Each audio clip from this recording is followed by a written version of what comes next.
Welcome to new TV Telugu. Congress పార్టీపై BRS working president KTR తీవ్ర స్థాయిలో విరుచుకుపడ్డారు. తమ పార్టీ ఎమ్మెల్యే పేరును కాంగ్రెస్ స్టార్ క్యాంపెయినర్ల జాబితాలో చేర్చడంపై ఆయన తీవ్ర ఆగ్రహం వ్యక్తం చేశారు.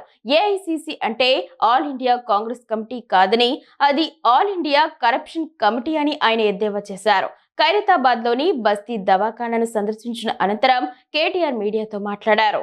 జూబ్లీహిల్స్ ఉప ఎన్నిక కోసం కాంగ్రెస్ పార్టీ విడుదల చేసిన స్టార్ట్ క్యాంపెయిన్ల జాబితాలో బీఆర్ఎస్ తరపున గెలిచిన ఖైరతాబాద్ ఎమ్మెల్యే దానం నాగేందర్ పేరు ఉండటాన్ని కేటీఆర్ తప్పుపట్టారు.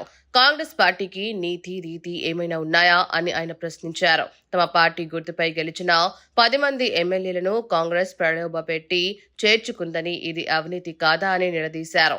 పార్టీ మారిన ఎమ్మెల్యేలు స్పీకర్ వద్ద ఒకలా బయట మరోలా మాట్లాడుతున్నారని, అసలు ఏ పార్టీలో ఉన్నారో చెప్పుకోలేని దుస్థితిలో ఉన్నారని విమర్శించారు. దమ్ముంటే వారంతా తమ పదవులకు రాజీనామా చేసి ఉప ఎన్నికలను ఎదుర్కోవాలని కేటీఆర్ సవాల్ విసిరారు. ఇదే సందర్భంగా రాష్ట్రంలోని ప్రభుత్వ ఆసుపత్రుల పరిస్థితిపై పోరాడేందుకు బీఆర్ఎస్ ఒక ప్రత్యేక కమిటీని ఏర్పాటు చేస్తున్నట్లు కేటీఆర్ ప్రకటించారు.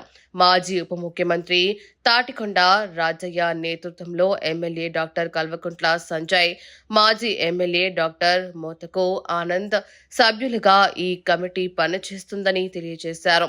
ఈ కమిటీ రాష్ట్ర వ్యాప్తంగా ప్రభుత్వ ఆసుపత్రులను సందర్శించి అక్కడి సమస్యలపై అధ్యయనం చేసి ఒక నివేదిక ఇస్తుందన్నారు. ఆ నివేదిక ఆధారంగా ప్రభుత్వ వైఫల్యాలను ఎండగట్టామని స్పష్టం చేశారు. అలాగే బస్తీ దవాఖానా, అంగన్వాడీ సిబ్బందికి జీతాలు వెంటనే చెల్లించాలని ఆయన ప్రభుత్వాన్ని డిమాండ్ చేశారు.